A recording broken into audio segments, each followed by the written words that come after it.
early in the innings. Third umpire, Tanveer Ahmed, is hard at work right now.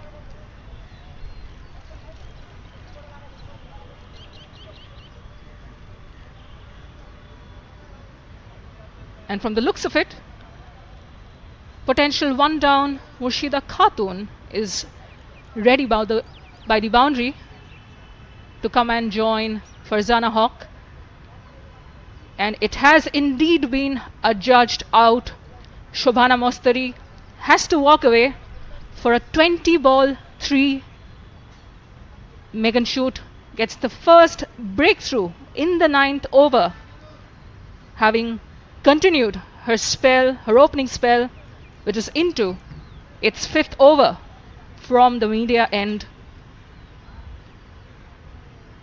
New batter in is the left-hand batter, Murshida Khatun, from the Kushtia district of Khulna.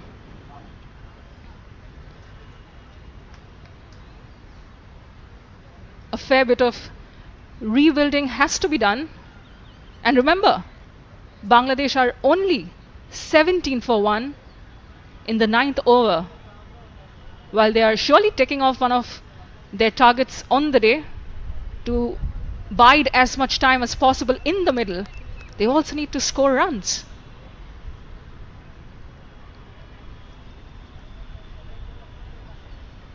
Can the left-hand, right-hand combination pose a little bit of challenge to the Australian attack, which has so far been right on the money, starting with Megan Shute and her fellow pacer, Ellis Perry, and then left-arm spinner, Molyneux. Guided to gully, the first ball, left-hander Murshida Khatun modelled the majority of her batting after somebody from right across the border, fellow left-hand top-order batter, Smriti Mandhana, the vice-captain of the Indian women's cricket team.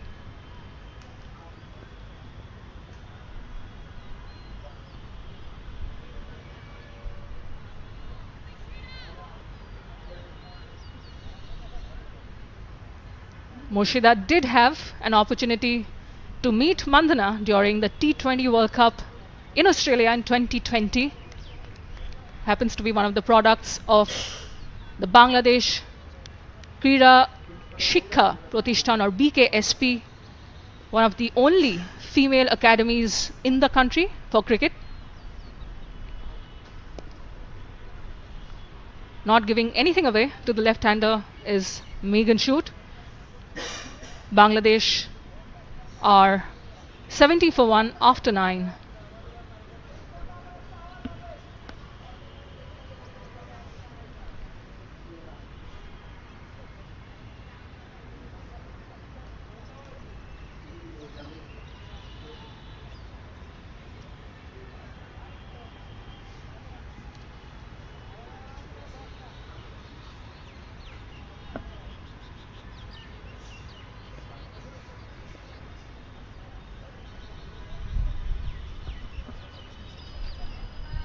Sophie Molyneux will continue. Loud appeal in the first delivery. Kazi Sohail not interested. It's Farzana Haq Pinky. She's been there for over 30 deliveries, and they would expect that she's got her eyes in. She's got to get things moving. She's gonna release some pressure of the new batter on the non-striker's end.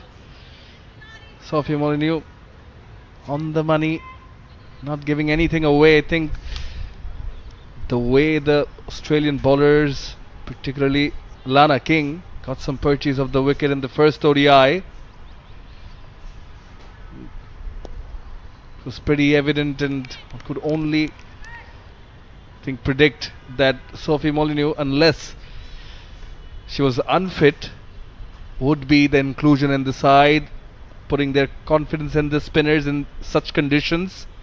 Replaced Kim Garth, one of the pacers, one of the seamers, so reduce that and increase the spin option. The pitch, though, pitch number 9 being used for the match today, has a relatively darker hue and less cracks than the surface used for the opening fixture of the series. It's a high-stakes series, remember, for it's part of the International Cricket Council Women's Championship Cycle 2022 to 2025. The top 5 teams in the standings, along with hosts India, will qualify directly for the 2025 Women's ODI World Cup. Unsurprisingly, limited overs world champions Australia are leading the standings right now, with Bangladesh ranked 8th behind India. All to play for.